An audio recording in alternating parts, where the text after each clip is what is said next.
They say you never forget your first time. Absolutely. And that was the Magician X2 for me. Perfect. Yeah. Welcome back to GL Robotics. Today, we have Micah from Caution Glass and the No Plan YouTube channel with us. He's one of our first-time printer buyers, and he has some questions that we're going to answer for everybody that are pretty general questions everybody has getting into 3D printing. So, Micah, what do you got for us? Well, some of the first things, because I'm a total noob when it comes to 3D printing. You know, we had our first meeting talk about stuff we were going to film for your channel and everything, and then I walked out with a 3D printer. Okay. So, you know, the first question, of course, is slicers in general. I'm a Linux guy, so I need something Linux compatible. Okay. And there's a lot of different options out there. And one thing that wasn't very clear to me was, do I need a specific slicer for my printer and how all that works? So, okay, as far as slicers go, especially for our Magician series printers here, and using Linux, like you said you're going to look at Kira, or you're going to be looking at Orca Slicer. Orca Slicer is a little bit more feature-based. Right. So if you're looking to be able to get a little bit more out of your slicer, go with Orca. It's also got more support for different printers. Orca is actually a clone of Bamboo Studio. Okay. Which everybody loves. It's a great slicer, which is then cloned off of Prusa Slicer. Gotcha. So in reality, it finds its lineage with Prusa Slicer. So when you say support different printers, like when I first set up Kira, I had to put in the profile, the size of my bed, all that kind of stuff. So what makes a slicer support one printer or not? So a lot of slicers come with pre-made profiles in them for different printer brands. So if you look at Kira and you go add a printer, you're going to add a non-network printer because this printer is not hooked up on Wi-Fi or anything like that. Sure. And you're going to scroll down and you'll see Mingda with a little drop-down arrow. Click on that. It's going to say, have a list of all the Mingda printers that are supported by Kira that people have already made profiles for. You're going to find the Magician Pro or the Magician X. Hit that profile. It'll set it up. It'll show you your parameters for your printer. And then you'll hit add and you'll be ready and set up to print. With Orca Slicer, when you initially set up the slicer, it's going to give you a whole list of printers that have little check boxes underneath them for what size nozzles they have in them, what kind of filaments you're printing with, what brand printers they are, and then you can add your printers that way and it'll be in a drop-down menu for you to change your printers in the slicer. Okay, well that makes perfect sense. The other big question I have is maintenance, right? Okay. So I've done a lot of printing for first-time user, but after some time, it feels like my nozzle may be getting a little bit more dirty and everything like that. So how often do I have to re-level, change Z offset, clean out my nozzle? Just like, what are some things that on a routinely basis I should be doing with my 3D printer? So routinely, you're gonna wanna check your nozzle every few prints. Inherently, plastic, when it's hot, melted, it gets really sticky. It's a brass nozzle. That plastic is super attracted to that nozzle and it's gonna stick to it. Sure. So every few prints, raise your Z height, look at that nozzle, take a pair of tweezers or something, make sure it's hot, just peel that plastic off of there. Your nozzle should look just about good as new. Okay. That is particularly true if you're printing with PETG. PETG is a very sticky plastic. As far as resetting your Z offset and re-leveling your printer, if you don't move your printer around a whole lot, you're not really gonna have to redo all of that. Our printers in our print farm, they stay right where they're at all the time. And we very rarely, unless we take the head apart, have to re-level them or anything. As far as maintenance goes, cleaning out your nozzle and things like that, you're only really going to need to do that if you notice any kind of like under extrusion, which is, it looks stringy in your print and it feels kind of squishy. Sure. Which that's as simple as heating up the nozzle. There's needles, I have some back here, that are the diameter of the hole in the nozzle. You can stick them up in there and it'll pull the clog out or whatever is in there with that needle without really having to disassemble anything. Okay. Now, if it's clogged and like super clogged and you just can't get it, chances are it's time for a nozzle replacement, which is as simple as heating up the printer, twisting the old nozzle out, twisting a new one in with your fingers, and then making sure it's wrench tight. That way, no filament can come out between the threads and the heater block. Gotcha. Now, how do you go about choosing a temperature for your filament? Because I know that obviously the Mingda has great profiles pre-built in there, but in talking with you, you've talked about using different temperature than what's built in on the profile. So why are you choosing different temperatures and how do I go about finding which one to use? So I base temperature more off of the speed that we're going to be printing at. Okay. Especially if you're not using a specifically designed high flow filament, you're going to want to make your plastic a little bit hotter so that it flows better through the nozzle. With something like this, with the X2 and what it's printing right now, this little test rabbit, it's going to print at about 200 to 210 degrees. That's a pretty standard temperature to print PLA at. With Okay. a 60-degree bed. It's only 60 millimeters per second, so it doesn't have to have a super high flow rate. So I really just play it by the speed that we'll be printing at and what kind of plastic we're printing. Every plastic has a recommended range, usually printed on the sticker on it. Most of the time, especially with PETG, I'm about mid-range with that, from anywhere from like 230 to 235 degrees. Okay. Now, one thing that I feel like I've wanted to improve, of course, like everybody with 3D printing, I'm sure, is more speed. I feel like my prints are going a little bit slower and stuff like that. And sometimes I want to do just like a demo print or a test print, and then I'll actually go in and do the nice fine print. So what are some good ways for me to speed up my prints for me to at least see if I'm getting in the ballpark of what I'm looking for? Okay, that sounds more like prototyping. So what you're going to look at in your slicer for that is your layer heights. You can change your speed in your slicer, and you're going to have to change your temperature. If you look at, say, the profile for the X2, we'll keep referencing this one since we have one right here behind us. There's different profiles built within it for fine, super fine, draft, or just normal printing. Gotcha. Draft is usually about a 0.25 millimeter layer height.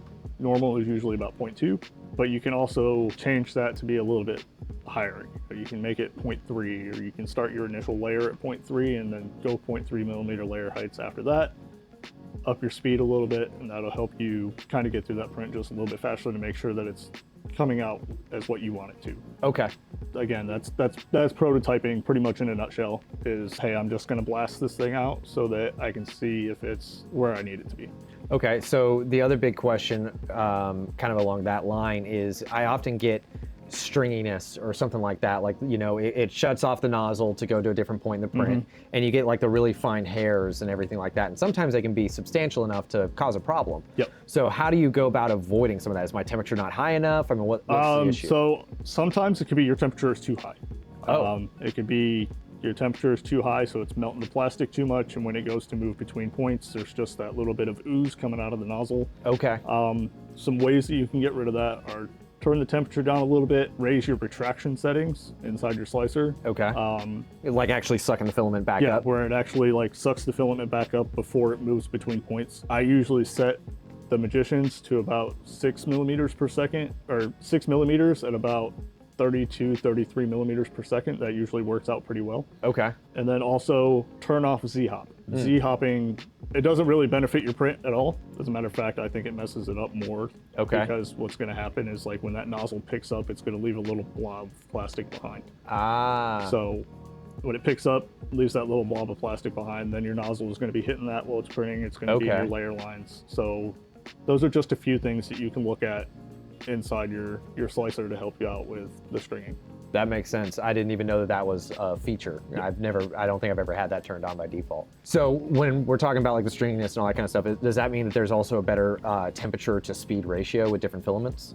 So yes, generally what I do is if I'm raising the speed by say 40 or 50 millimeters, Okay. I'm going to raise the temperature by about 10 degrees. Gotcha. And you don't have to raise the temperature much with this plastic because it's, I mean, 220 degrees Celsius is what, almost 400 degrees Fahrenheit? Yeah. So it's already hot. That took me a second to finally realize that all of it was in Celsius. Yeah, Yeah. yeah, everything is measured in Celsius. And I think a lot of the reason for that is because printing is worldwide. Yeah. And so Celsius is just kind of a universal thing. It's almost like reading your temperature on your computer or something like that, right? Right. Everything is in Celsius there too.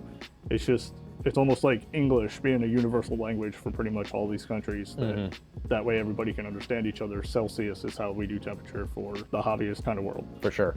Now, I have been a long-time Blender user and I'm pretty comfortable in that software. And so what I was able to do was design my own 3D model of a card holder for all my memory cards for my cameras. Now I'm able to keep all of them in one place, which is great. And I was able to do that to scale inside of the software to make sure it works. How much variance can some of these printers have in scale from, you know, say a 3D model to actually putting it on the printer?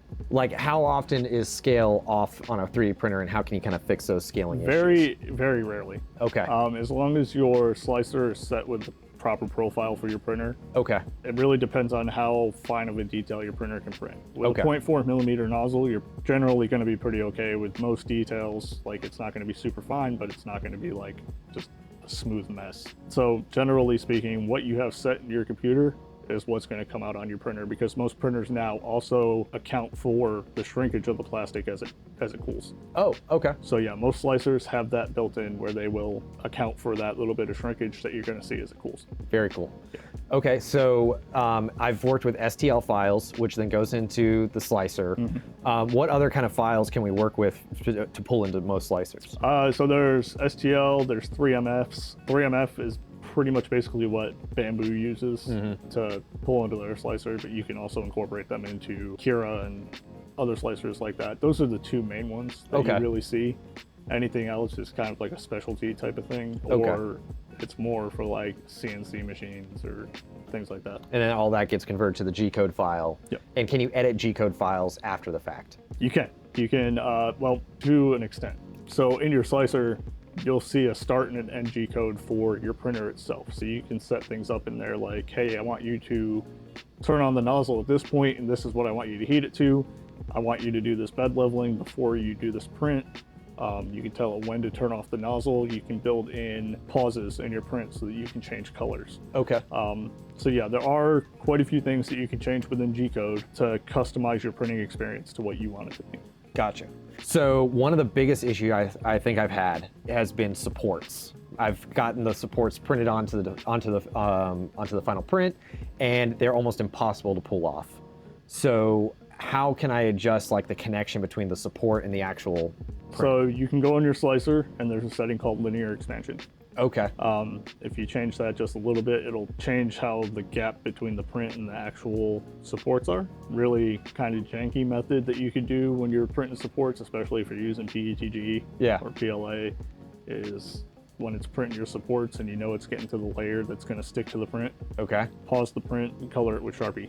Okay. Because nothing will stick to the Sharpie. That's a good DIY. It's a DIY kind of just piece it together workaround. I hear you. Just to, like, if you're having trouble with supports and you don't really feel like fighting with your slicer, just color it with Sharpie real quick. And one of the things I would really like to be able to do with my printer, and I don't know if there's a feature or not, is start a print, get 6-7 hours in. I'm going to be gone for the rest of the day or whatever, and I don't want to leave it at home operating. Is there a way to stop that print and then resume it at the same spot after I've already shut off the printer and everything? So you can pause it before you leave home. And what that'll do is it'll keep the bed heated so that your print will stay contacted to it. It should cool down your nozzle a little bit so you don't have to worry about it like going into thermal runaway or something like that. Depending on the printer and how long you're going to be gone, you can come back and hit resume. Some printers, I know they have like a 12-hour limit where it'll stay paused, and then after that it just cancels the print itself. I've never tried it with the Magician series. Now I'm going to. Yeah. Thanks. Just so that I have a better answer for customers in the future on that. But yeah, you can generally pause your print, resume it later. One of the things I really like about getting the Magician X2 from you guys is you also offer support for all of your devices. So when I have a failure of a print head or something like that, I can come directly to you guys for the replacement, and all that's available on your website, correct? It is. We have just about every part that you can find on these printers listed on our website that you can need as a replacement. Okay. I am the chief technician here at GL Robotics. I'm the one that tests all the parts, make sure that they're working properly before we put them in our inventory to go out to customers. Okay. Once a customer orders a part, it gets tested again to make sure that it's satisfactory for the customer. Okay, awesome. Well, as a noob and completely new to 3D printing and all that kind of stuff, that's all the questions I have for right now. I'll let you know when I got more. Okay, sounds good. We look forward to seeing you. Yeah. If you like this and you have any questions, make sure you like and comment on the video and hit the subscribe button so that we can answer your questions in the future. Thanks for watching.